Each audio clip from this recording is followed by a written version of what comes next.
మధ్య వాటాల పంచాయతీలు మనం చూస్తూ ఉన్నాం. అయితే మరికొన్ని దిమ్మెదిరిగే నిజాలు, మరికొన్ని కుంభకోణాలను ఈరోజు మీ ద్వారా ప్రజల ముందు, రాష్ట్ర ప్రజల ముందు ఉంచబోతా ఉన్నాం. అయితే నిన్న మనం చూసాం, బట్టి విక్రమార్క గారి ప్రెస్ మీట్ చూసాం. వారు మాట్లాడుతూ ఈ కొత్త పద్ధతి కాంట్రాక్ట్ సైట్ విజిట్ సర్టిఫికెట్ అనే విధానం 9E బ్లాక్లో పెట్టారు. అందువల్ల ఈ 9E బ్లాక్ టెండర్లు రద్దు చేస్తున్నామని బట్టి విక్రమార్క గారి ప్రెస్ మీట్ నిన్న మనందరం కూడా చూసాం. అయితే ఈ కాంట్రాక్టర్ సైట్ విజిట్ సర్టిఫికెట్ అనేది గతంలో ఎప్పుడూ లేదు, మన రాష్ట్రంలో లేదు, భారతదేశంలో లేదు. మన రాష్ట్రంలో ఈ సింగరేణిలో కాంట్రాక్టర్ సైట్ విజిట్ సర్టిఫికెట్ విధానం బీఆర్ఎస్ హయాంలో కానీ అంతకుముందు కానీ ఈ విధానం లేదు. అదేవిధంగా వెస్టర్న్ కోల్ ఫీల్డ్స్లో కానీ కోల్ ఇండియాలో కానీ ఇటువంటి విధానం లేనే లేదు. అయితే రేవంత్ రెడ్డి గారు ప్రభుత్వం వచ్చిన తర్వాత 2024 సంవత్సరంలో ఈ సైట్ విజిట్ సర్టిఫికేట్ విధానాన్ని సింగరేణిలో తెచ్చింది రేవంత్ రెడ్డి గారి ప్రభుత్వం. రేవంత్ రెడ్డి గారి ప్రభుత్వం ఈ విధానం తెచ్చిన తర్వాత మొట్టమొదటి బెనిఫిషరీ ఎవరు? రేవంత్ రెడ్డి బావమరిది సృజన్ రెడ్డి. ఆయన కంపెనీ శోధా కన్స్ట్రక్షన్కే ఈ సైట్ విజిట్ సర్టిఫికేట్ వచ్చిన తర్వాత మొదటి టెండర్ దక్కింది. ఇది 2024లోనే ఈ సైట్ విజిట్ సర్టిఫికేట్ విధానాన్ని తీసుకొచ్చారు.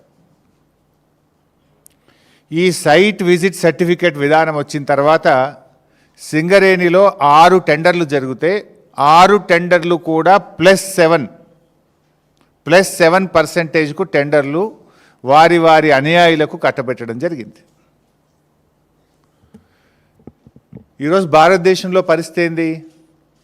ఓబీ కోల్ బ్లాక్ టెండర్లు ఎక్కడ జరిగినా ఈ దేశంలో, అది కోల్ ఇండియాలో కానీ వెస్టర్న్ కోల్ ఫీల్డ్స్లో కానీ కాంగ్రెస్ ప్రభుత్వం రాకముందు సింగరేణిలో కానీ ఎనీ కోల్ బ్లాక్ టెండర్ -10 నుంచి -22% పోతుంది.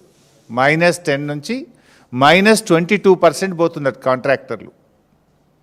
సింగరేణిలో కూడా ఈ కాంగ్రెస్ ప్రభుత్వం రాకముందు గత బీఆర్ఎస్ హయాంలో -7, -8, -10, -20 పోతుండే. ఇప్పుడు కూడా ఈ దేశంలో వెస్టర్న్ కోల్ ఫీల్డ్స్ కానీ కోల్ ఇండియాలో కానీ ఎనీ ఓబీ టెండర్ -10 to -22 ఉంటుంది. కానీ మన రాష్ట్రంలో రేవంత్ రెడ్డి గారి ప్రభుత్వం వచ్చిన తర్వాత ఈ సైట్ విజిట్ సర్టిఫికేట్ అనే కొత్త విధానం తెచ్చిన తర్వాత అన్ని టెండర్లు కూడా +7 నుంచి +10% పోతా ఉన్నాయి. అయితే నిన్న బట్టి గారు కేవలం 9E బ్లాక్ మాత్రమే సైట్ విజిట్ సర్టిఫికేట్ ఉంది కనుక ఆ టెండర్ రద్దు చేస్తామన్నారు. మరి వీటి సంగతి ఏంది? ఇవాళ ఈ సైట్ విజిట్ సర్టిఫికేట్ వెనుక ఉన్న కుట్ర ఏంటంటే, అదర్వైజ్ ఆన్లైన్ టెండర్లు ఉంటే ఏమవుతుంది? దేశంలో ఏ రాష్ట్రం నుంచి అయినా ఎవరైనా అనుభవం ఉన్న కాంట్రాక్టర్లు ఆన్లైన్లో డైరెక్ట్గా టెండర్ వేయచ్చు. సైట్ విజిట్ సర్టిఫికేట్ అంటే కాంట్రాక్టర్ సైటుకు పోయి చూసి ఆ సింగరేణి నుంచి సైట్ మేము విజిట్ చేసినామనే సర్టిఫికేట్ తీసుకోవాలి. దాంతో ఏమైపోతుంది? ఏ కాంట్రాక్టర్ టెండర్ వేస్తున్నాడో ముందే వీళ్ళకి తెలిసిపోయి వాళ్ళను భయభ్రాంతులకు గురి చేసి వాళ్ళను నయాన్నో భయాన్నో ఒప్పించో మెప్పించో బెదిరించో వాళ్ళను టెండర్ వేయకుండా చేయడం, టెండర్ వేస్తే వీళ్ళకి అనుకూలంగా టెండర్ వేసే విధానం.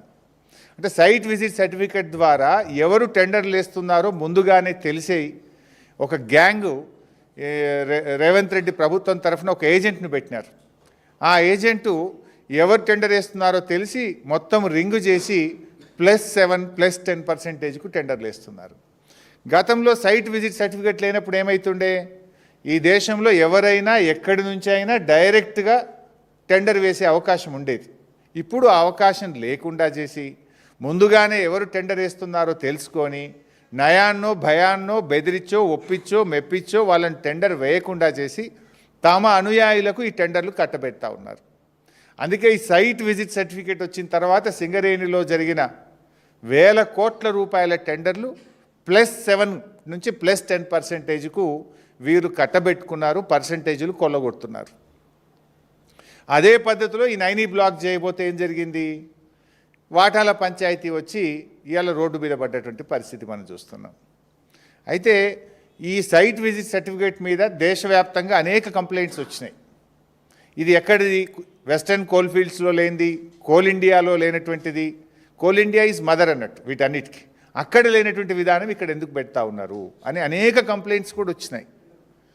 సరే, ఇది ఈ విధానం తెచ్చి ఈ రకంగా వీళ్ళు ఏ రకంగా కొల్లగొడుతున్నారో మనం స్పష్టంగా ఈరోజు నేను ఆధారాలు కూడా నా దగ్గర ఉన్నాయి, అన్ని ఆధారాలు కూడా బయట పెడతాను. ఇలా రెండవ కోణం ఉంది. రెండవ కోణం ఏంటంటే, గతంలో ఇదే సింగరేణిలో బీఆర్ఎస్ ప్రభుత్వ హయాంలో టెండర్లు జరిగి -10, -20 ఉన్న టెండర్లు కొన్ని ఉన్నాయి. అవి ఇప్పుడు రద్దు చేసి అదే కాంట్రాక్టర్కు వారి అనుయాయులకు ఇప్పుడు మళ్ళీ రింగ్ చేసి +7%తో టెండర్లు కట్టబెడతా ఉన్నారు. అది చేస్తే ఇప్పుడు -10 +7 అంటే 17% డిఫరెన్స్. గతంలో బీఆర్ఎస్ హయాంలో ఇటువంటి విధానం లేక కాంపిటేటివ్ మెథడ్లో టెండర్లు జరిగినాయి.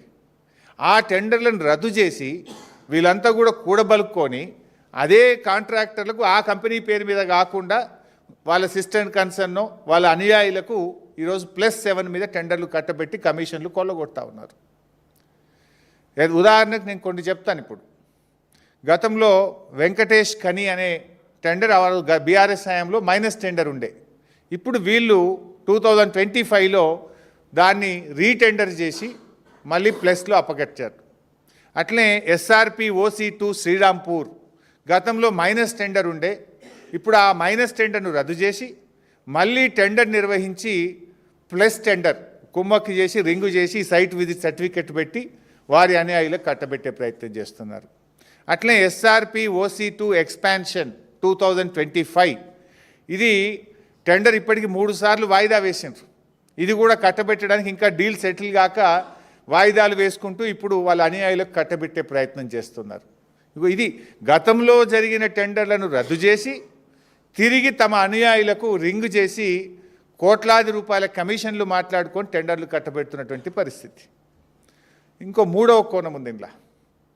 గతంలో సింగరేణి ఏం చేసేదంటే డీజిల్ బల్క్గా IOC నుంచి ప్రభుత్వ రంగ సంస్థల నుంచి, ఇది కూడా ఒక కేంద్ర ప్రభుత్వ రంగ రాష్ట్ర ప్రభుత్వ రంగ సబ్సిడరీ సంస్థ, డైరెక్ట్గా డీజిల్ తీసుకొచ్చి కాంట్రాక్టర్లకు డీజిల్ వాళ్ళు సరఫరా చేసి పని మాత్రమే చేయించుకునేవాళ్ళు.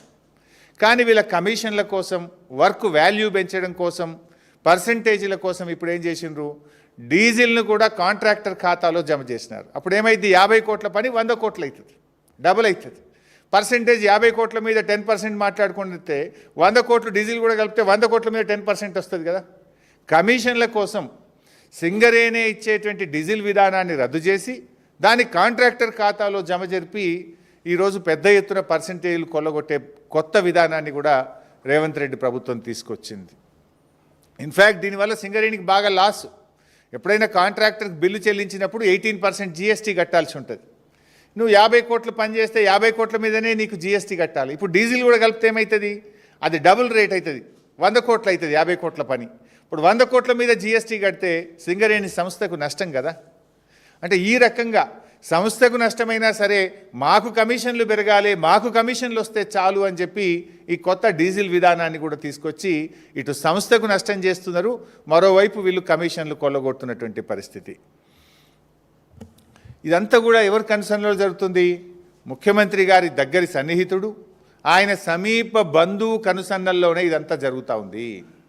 ఎవరికి టెండర్ రావాలన్నా, ఎవరికి సైట్ విజిట్ సర్టిఫికెట్ రావాలన్నా ఆయన ఆజ్ఞ లేనిదే సర్టిఫికెట్ రాదు, టెండర్ దక్కదు.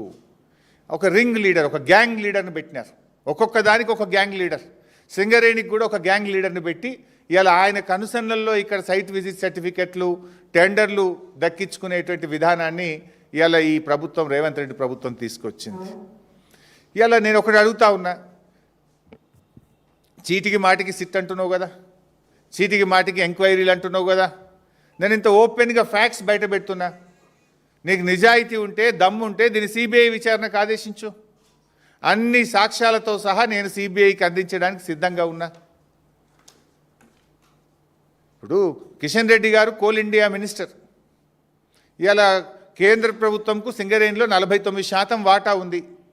కిషన్ రెడ్డి గారు ఇవాళ రేవంత్ రెడ్డితో బీజేపీకి అక్రమ సంబంధం లేకపోతే, రేవంత్ రెడ్డి బీజేపీల మధ్య చీకటి ఒప్పందం లేకపోతే వెంటనే దీని మీద సిబిఐ విచారణకు ఆదేశించాలని నేను బీజేపీ పార్టీని, కిషన్ రెడ్డి గారిని నేను డిమాండ్ చేస్తూ ఉన్నా. మీరు కుమ్మక్కు కాకపోతే ఆదేశించండి, మీరు సిబిఐ విచారణకు ఆదేశించండి. నా దగ్గర ఉన్న అన్ని ఆధారాలు తెచ్చి నేను సిబిఐకి ఇవ్వడానికి సిద్ధంగా ఉన్నా. నేను చెప్పిన ప్రతి విషయం మీద కూడా నా దగ్గర ఆధారం ఉంది. అందుకే ఇవాళ మీరు ఇంకోటి గమనిస్తే 2 సంవత్సరాల నుంచి సింగరేణికి ఒక పర్మనెంట్ సిఎండి లేడు. వీళ్ళ అడుగులకు మడుగులొత్తే విధంగా, వీళ్ళ అరాచకాలను చేసుకునే విధంగా ఇన్ఛార్జ్ ఎండీలను పెట్టి అడ్డగోలు వ్యవహారాలు ఇవాళ సింగరేణిలో నడిపిస్తూ ఉన్నారు. జనరల్గా సింగరేణికి ఒక సీనియర్ మోస్ట్ ఐఏఎస్ అధికారిని, ఒక స్పెషల్ చీఫ్ సెక్రటరీ ర్యాంక్, ఒక ప్రిన్సిపల్ సెక్రటరీ ర్యాంక్లో ఉండే సీనియర్ అధికారులను సింగరేణి సీఎండీగా పెడుతూ ఉంటారు. కానీ ఈ ప్రభుత్వం వచ్చిన 2 ఏళ్ల నుంచి సింగరేణికి రెగ్యులర్ సీఎండీఏ లేడు, ఒక రెగ్యులర్ జేఎండీ లేడు, రెగ్యులర్ డైరెక్టర్లు లేరు. ఇన్ఛార్జీలను పెట్టి ఈ అడ్డగోలు వ్యవహారాలకు తెరలేపినారు. తమ యొక్క అడ్డగోలు వ్యవహారాలు, తమ పర్సంటేజీలు, తమ చీకటి ఒప్పందాలు, కాంట్రాక్టర్లు దక్కించుకోవడానికి వీళ్ళు ఇన్ఛార్జీల పాలన కొనసాగిస్తూ ఇదంతా కూడా చేస్తూ ఉన్నారు. ఎందుకు లేరని నేను అడుగుతా ఉన్నా. నేను భట్టి గారిని అడుగుతా ఉన్నా, భట్టి గారు ఈ సైట్ విజిట్ సర్టిఫికేట్ మీరు లేదని చెప్పి 9E బ్లాక్ను రద్దు చేసినారు కదా, మరి సైట్ విజిట్ సర్టిఫికేట్ పేరు మీద జరిగిన అన్ని టెండర్లు రద్దు చేయాలని చెప్పి నేను డిమాండ్ చేస్తూ ఉన్నా. దీని మీద వెంటనే సిబిఐ విచారణ ఆదేశించాలని నేను డిమాండ్ చేస్తూ ఉన్నా. ఈ సైట్ విజిట్ సర్టిఫికేట్ విధానాన్ని సింగరేణిలో శాశ్వతంగా రద్దు చేయాలని చెప్పి నేను డిమాండ్ చేస్తూ ఉన్నా. ఈ డీజిల్ విధానం తెచ్చి కమిషన్లు కొల్లగొట్టే ఈ కొత్త విధానాన్ని రద్దు చేయాలని మేము డిమాండ్ చేస్తూ ఉన్నాం. సింగరేణికి ఒక నిజాయితీ కలిగిన ఒక ఉన్నత అధికారిని సీఎండీగా శాశ్వత ప్రాతిపదికన నియమించాలని చెప్పి కూడా ఈరోజు మేము డిమాండ్ చేస్తూ ఉన్నాం. మరి అదేవిధంగా నేను గతంలో కూడా ఒకసారి చెప్పిన ఈ సింగరేణి సంగతి ఏమో ఇట్లా ఉన్నది. గతంలో ఈ క్యాబినెట్ ఒక దండుపాలెం మూట అని చెప్పి నేను ఆరోపిస్తే నా మీద ఈ మంత్రులంతా కూడా విరుచుకపడ్డారు నా మీద. ఇప్పుడు నేను అడుగుతున్నా, మీ దండుపాలెం మూట కాకపోతే ఏంది? మీరే బయటపడుతున్నారు కదా, తన్నుక సస్తున్నారు కదా. ఇప్పుడు ఈ 9E బ్లాక్ టెండర్లలో ముఖ్యమంత్రి వర్సెస్ భట్టి గారు వర్సెస్ కోమటిరెడ్డి కదా, ముగ్గురు దన్నుకుంటేనే కదా ఇదంతా విషయం బయటకు వచ్చింది. ఇలా బొగ్గు టెండర్లలో, సింగరేణి టెండర్లలో రేవంత్ రెడ్డి గారు వర్సెస్ భట్టి గారు వర్సెస్ కోమటిరెడ్డి గారు. నాకు దక్కాలంటే నాకు దక్కాలి, నా మనుషులకు దక్కాలంటే నా మనుషులకు దక్కాలని ముగ్గురు మధ్య వాటాల పంచాయతీ కాకపోతే ఏంది ఇది? పాపం మధ్యలో ఐఏఎస్ అధికారులు, జర్నలిస్టులు బలిపశువులు అయిపోయినారు. మీ వాటాల పంచాయతీకి, మీ టెండర్ల పంచాయతీకి, మీ కాంట్రాక్టర్ల పంచాయతీకి ఐఏఎస్ అధికారులను ఎందుకు బలి చేస్తున్నారు? జర్నలిస్టులను ఎందుకు బలి చేస్తున్నారు? మీరు తన్నుక సచ్చింది నిజం, వాటాల కోసం కొట్టుకున్నది నిజం, నాకంటే నాకు టెండర్ అని చెప్పి తన్నుకున్నది నిజం. దీంట్లో జర్నలిస్టులు ఏం పాపం చేసిండ్రు? ఇది ముగ్గురు